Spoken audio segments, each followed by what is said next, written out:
On my daughter's first birthday, Mom accidentally dropped the €1,000 cake on the floor, exclaiming, "Oops. But your sister's kids deserve this party more." Dad laughed. "You never sacrifice anything for this family." I opened my sister Clara's gift, a box wrapped with expired candies and a note that read, "Don't worry, the kids won't notice." I didn't say a word. I simply canceled the €12,000 cruise I had paid for, sold the car I had co-signed, and froze the accounts I managed. That night, Mom texted, "Our tickets are gone." I replied, "Maybe your golden daughter can book others." "Oops, but your sister's kids deserve this more." My mother's voice was sharp. The room fell silent, and the €1,000 cake I had ordered crashed to the floor. The delicate frosting splattered. The sugar flowers were crushed beneath her heel. Laughter broke the silence, my father's loud, cruel laugh. "You never sacrifice anything for this family," he said, raising his glass. "Always making it about yourself." My daughter, Sophia, stirred in my arms. Her small fingers clung to my shirt.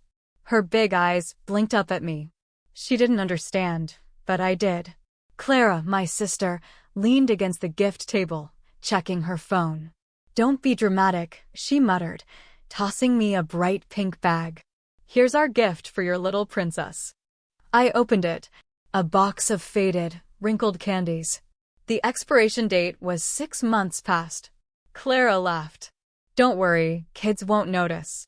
Mom bent down, lazily kicking the ruined cake, scattering the pieces further. Some guests looked at each other, some trying not to laugh. My uncle whispered something to his wife, and she giggled without meeting my eyes. Dad took out his phone. The flash lit up the room. Seconds later, I felt a vibration in my pocket. A notification. Family celebrations. "So proud of our little one." I opened it. A picture of the smashed cake, my stunned expression, and my father's wide grin. The comments were already rolling in. "Oh, what a sweet family. Clara, always so thoughtful.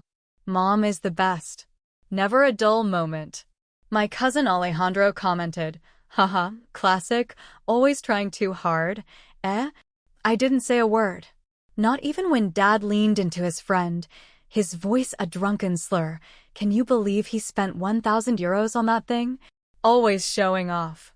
Not when Clara whispered to Mom, "Well, at least my kids get real gifts, not just his ego wrapped in sugar."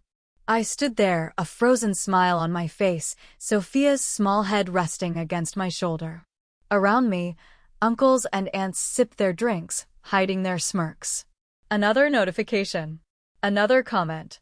"Didn't do the same last year, always trying to be better than everyone." I slid my phone into my pocket and walked into the kitchen. My hands were steady, but my chest was a numb knot of pain. I placed Sophia in her high chair, her chubby hands reaching for the colorful decorations. I opened my phone again. €12,000. The cruise I'd paid for my parents, my sister Clara, and her kids. A family vacation they deserved after a tough year. I canceled it. The car loan, the one I'd co-signed, sold. The family grocery account I managed, frozen. Utilities frozen. Subscriptions frozen. My phone buzzed again. Another Facebook picture. Clara posing with my father, both grinning. The caption, "Family is everything. So grateful for these moments." And then a text from Mom. "Our tickets are gone." What happened? I looked at myself, my reflection in the dark kitchen window, calm, silent. The laughter from the living room seeped through, Clara's voice loud and cheerful, Dad's booming laugh echoing. I typed slowly, "Maybe your golden daughter can book others." I slid my phone into my pocket, walked back into the living room, and picked up Sophia. No one looked at me. They were too busy laughing. But something inside me shifted, something that would never be the same again. I woke up the next morning to a barrage of missed calls. First, Mom. "We can't access our cruise tickets. What have you done?" I didn't answer. Then Clara. "You ruined everything, as always. Did you even think about the kids?" The kids, their favorite weapon. And then Dad. Always so dramatic. What did you expect? My chest tightened, but I didn't say anything. Just stared at the screen, the notifications piling up, each one dripping with entitlement. I flipped the phone over, letting it vibrate until it died. The darkness of my room absorbed the glow, but not the rage that burned beneath my ribs. Weeks passed, but nothing changed. Cutting them off wasn't enough. They always found a way back. Mom's soft, practiced voice on the phone. "Honey, your father's car broke down again. He's so stressed. Could you help?" Just a little, like the thousands of euros I'd paid over the years, like the bills I covered without a thank you. Clara's messages came in waves. "Could you lend me 200 euros? My credit card maxed out." A day later, "Please, I really need it. It's for a new job opportunity." But 2 days later, I saw her Instagram story, a weekend at a spa, her face covered in a cucumber mask, captioned, "Self-care is everything." I ignored the messages, but I saw them talking about me. The family group chat I hadn't yet left. Clara is so selfish. Always thinks she's better than us. My aunt. Honestly, someone should tell her to grow up. She's lucky to even have a family. My father. Some forget what loyalty means. Laughing emojis. Hearts. They were united, but against me. The next family gathering wasn't an invitation, it was a demand. Mom's voice on the phone, pleading. "You have to come. It's for your father. He thinks you're angry. Please, just make peace." Peace. A word they used whenever they wanted me to submit. But I went. Maybe I hoped for something different. Maybe I wanted to see if they'd changed. They hadn't. The house was warm, the table laden with food. Mom kissed my cheek, a sweetness that tasted like poison. Dad grinned widely, his voice loud as ever. There he is. The big man, still sulking about the cake, he roared, and some of his friends laughed. Clara sat at the other end, swiping at her phone, pretending I didn't exist. "Come on, sit down. We saved you a spot," Mom said sweetly, pointing to the chair closest to the kitchen, close enough to reach for things. Dinner was a blur of noise, laughter, and the same old jabs. "Still with that job of yours? Is that even a real job? Didn't buy a new car? Someone has money to burn. Must be nice not having responsibilities." I ate silently, swallowing the insults along with the dry chicken. Then Clara leaned forward, her voice just loud enough to cut through the din. "Oh, did you see what he posted last year?" She smirked, waving her phone. "Tried to brag about buying that cake. Can you believe it?" Dad burst into laughter. "Oh yeah, 1,000 euros on a cake. And it ended up on the floor. That's our boy, always throwing money around." More laughter. Some of his friends raised their glasses. I felt my phone vibrate. Mom had posted a picture, the whole family at the table, smiling except me. I wasn't in the frame. The caption read, "Family is everything. So grateful for those who understand love." I felt my chest tighten, the laughter echoing, the faces blurring. I needed air. I stood up, muttering something about a call, and walked out onto the porch. The air was cold, sharp against my skin. I inhaled deeply, trying to force the anger down. But then I heard them.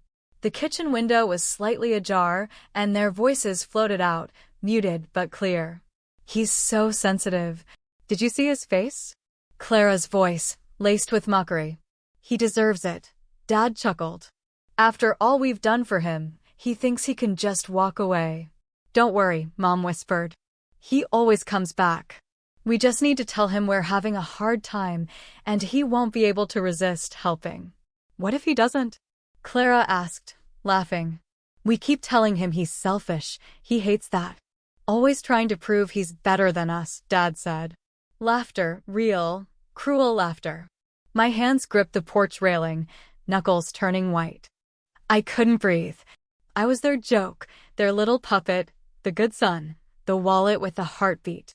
I drove home in a daze, the words twisting in my mind. The lies, the mockery, the truth. They didn't love me. They didn't even see me. Memories crashed over me. The years I paid their bills, covered Clara's debts, canceled plans to help them. Every time they told me it was for the family, every time I believed their apologies. I was never part of the family. I was a convenience. I pulled over to the side of the road, resting my forehead against the steering wheel, struggling to breathe. Then my phone buzzed again. A notification. Dad had posted a new status. Family isn't who helps you when it's easy, it's who stays when it's hard. The comments started pouring in. Heart emojis, words of praise. Clara posted a story, her and my parents grinning, glasses in hand. The caption, real family. Always together. I stared at them, feeling something inside me snap. They were rewriting history, my history, turning me into the villain, the selfish, bitter son. But they didn't know me anymore. Not anymore. I wasn't going to walk away, I was going to take everything back. Starting now.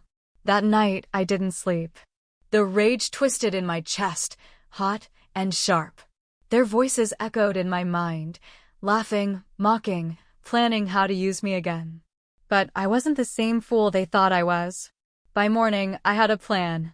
Not just to walk away, but to make them face everything they'd done. And the perfect opportunity was already waiting for me. Dad's birthday dinner. If they wanted a show, I'd give them one they'd never forget. The restaurant buzzed with laughter, the warm glow of the lamps illuminating the long, crowded table. Dad's birthday. A celebration fit for a king. Plates overflowing with seafood, gleaming glasses raised in toasts. Mom beamed, her arm resting on Dad's shoulder. Clara posed for selfies, her voice cutting through the din. I walked in quietly, a large, elegantly wrapped gift box in my arms. Heads turned, whispers spread. Dad grinned widely, raising his glass. Well, he showed up. Come in, come in. We thought you were too busy for us. The table chuckled softly. Clara's smile tightened. I smiled back, taking my seat. The gift sat in the center of the table, a bright focal point. Dad couldn't stop looking at it, his eyes glinting with greed. Dinner continued. A haze of stories I'd heard 1,000 times. Dad bragging about his tough years in business, Mom talking about how family is everything, Clara leaning into a group of friends, her voice dropping to a whisper, he's always so dramatic. Acts like he's better than everyone, but of course, he always comes crawling back. I didn't react, not yet. I watched them, their laughter, their self-satisfied smiles, the way Dad's arm tightened around Mom's shoulder. A perfect picture of family unity. Until the moment came. Dad cleared his throat, raising his glass. I want to thank you all for coming. Family is everything, and tonight I feel like the richest man in the world. A chorus of cheers, glasses clinking. Clara leaned in, her phone already aimed for another perfect family photo. And that's when I stood up. Actually, I said, my voice calm but loud enough to silence the room. Before we celebrate, I'd like to share something. A gift. I gestured to the enormous gift box in the center of the table. Dad's eyes lit up. His smile widened. Oh, finally some gratitude, eh? He chuckled. I walked over, carefully peeling back the shiny wrapping paper. Slowly, I lifted the lid. A gasp rippled through the table. Inside, a thick stack of papers, each page neatly clipped. What is this? Mom asked, her voice already wavering. I pulled out the first page. It's a record of every payment I've made for this family for the past 7 years. The mortgage I paid on your house, the bills I covered, every emergency that magically turned into spa days and vacations for Clara. The room went silent. My father's smile faltered. What are you talking about? Oh, this is just the beginning. I continued, pulling out another set of papers. Bank statements, transfers to their accounts. Every time they told me they were struggling, that they needed help. Clara's face went pale. This is ridiculous. Why are you doing this? I leaned forward, my voice firm. Because I want everyone here to know the truth. The truth about how you used me, how you laughed at me behind my back, how you told your friends I was just the family wallet. I pulled out my phone, a single tap, and the speakers crackled to life. My father's voice boomed out, clear as day. He's too stupid to notice. We just say it's for repairs and he pays. Clara's voice followed, cruel and sharp. What if he finds out? So what? He's desperate for our approval. A murmur of shock rippled through the room. Guests shifted uncomfortably. Their gazes darted from me to my parents, then to Clara. My mother shot to her feet, her face a mask of fury. How dare you? This is a family moment. And you, I snapped, my voice like a whip, you don't even know what that means. Family doesn't use you. Family doesn't lie, cheat, steal from you. Family doesn't laugh at your pain. Clara's boyfriend recoiled from her, his face twisted with disgust. Is this true? He whispered, but she had no answer. My father's face was a mixture of shock and rage. You're trying to humiliate us in front of everyone. Humiliate you? I laughed, cold and sharp. You humiliated yourselves. You turned me into your bank, your backup plan. Clara's voice cracked. Stop. You're ruining everything. Everything. I stepped closer. I'm not ending this. I pulled out one last paper, the deed to the house I'd helped buy. This was in my name. It's being sold. Your free ride is over. My father lunged for the papers, but I stepped back. You can try, but it's already done. Their vacations canceled. The car loan sold. Utilities frozen. My mother swayed, clutching the back of a chair. You can't do this. You're our son. Not anymore, I said, feeling the weight finally lift from my chest. The restaurant fell deathly silent. Guests stared at me, some pulling out their phones, others whispering. Clara's friends shifted uncomfortably, one by one excusing themselves and leaving. And then Clara's boyfriend stood up. He looked at her, disgust etched on his face. I can't believe this. You're so selfish. He turned and walked away. Clara's cry was raw, desperate. My father yelled something. Threats. Curses. My mother sobbed, trying to clutch at my sleeve, but I stepped back, letting her hand fall. I loved you, I said quietly. I tried to help you, but you never saw me as family, just as a wallet. And now, that's over. I turned and walked away, through a sea of shocked faces. The restaurant doors swung shut behind me. The cold night air hit my face, but I felt light free. Behind me, the noise of their world shattering already fading. I shut my apartment door firmly, the silence crashing around me like a wave. But it didn't last. My phone vibrated with a fury that matched the storm in my chest. Message from Mom. Please, honey, let's talk. Your father is so upset. Message from Dad. Ungrateful. After all we've done for you. Message from Clara. You humiliated us in front of everyone. I let the phone fall onto the couch, the screen still blinking. I didn't care. They wanted a war.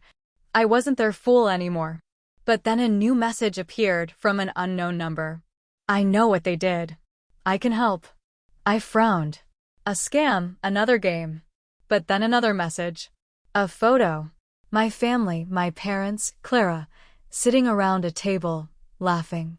My father's phone held aloft, his mouth open in mirth, my mother's head thrown back in a cackle. I felt something cold clench in my chest. Unknown number. Clara used your name for something more, something bigger. I checked my banking app. Nothing missing. But then I thought of something worse. I called the bank.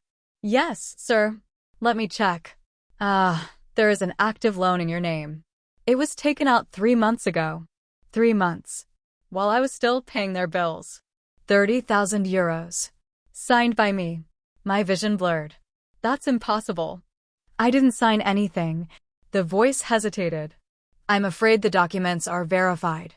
Your signature is on file. Clara. A cold fury settled over me.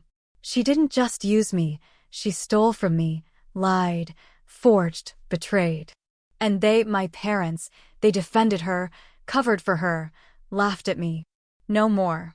I arrived at their house. The door wasn't even locked. I walked in, my steps heavy against the wooden floor. They were in the living room. Clara on the couch, Mom beside her, Dad pacing. When they saw me, their smiles vanished. What are you doing here? Dad snapped, already defensive. You took out a loan in my name, I asked, my voice quiet. Too quiet. I'd contacted the bank immediately, filing a fraud report. The bank assured me they would investigate, but the betrayal was undeniable. Clara's face went pale. Mom stood up. Honey, let's not make a scene. A scene? I laughed, cold and sharp. I just found out I owe 30,000 euros for a loan I never took out. Clara, you forged my signature. Her mouth opened, but no words came out. Tears started to well in her eyes, but I wasn't moved. My father's voice rose. Enough of this. You're trying to blame your sister for your problems. I stepped closer, my voice a low growl. I have proof. The bank has the documents, her signature, my name. 30,000 euros taken behind my back. Is this your idea of family? My mother's hands trembled.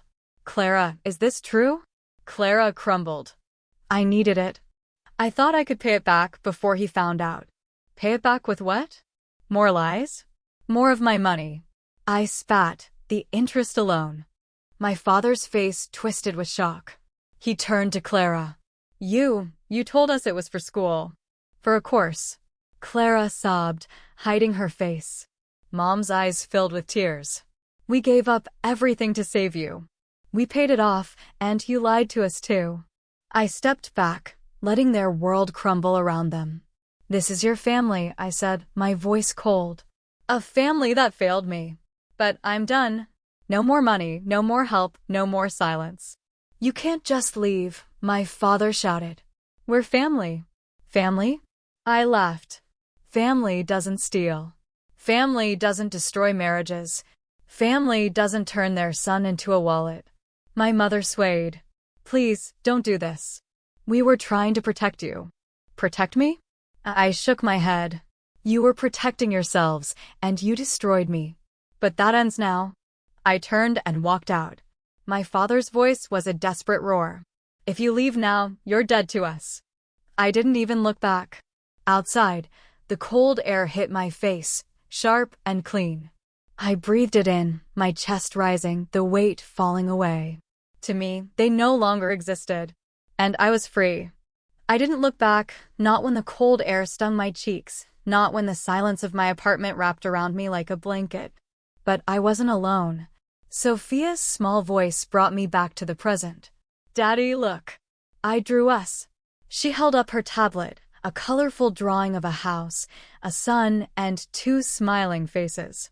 Just the 2 of us. It's perfect, I whispered, hugging her. My phone buzzed again. Another email, Mom begging to talk, another from Dad, angry, accusing me of ruining the family. I didn't read them, I didn't need to. Instead, I opened a new tab. Logged into a charity site.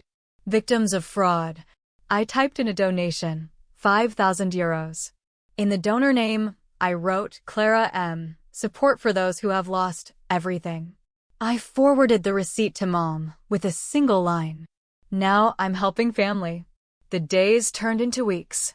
My consulting business grew. Clients came. Work flourished. I picked up Sophia from school, helped her with her homework, read her stories at night. Every now and then, a new email would arrive. Mom's pleas, Dad's rage, even Clara's desperate apologies. They went straight to the trash. They had their chance. They chose the lies. One evening, as the city lights twinkled outside my office window, Sophia hugged me. Daddy, are you happy? I smiled, feeling the weight finally gone. Yes, sweetheart, I whispered, kissing her forehead. I'm free,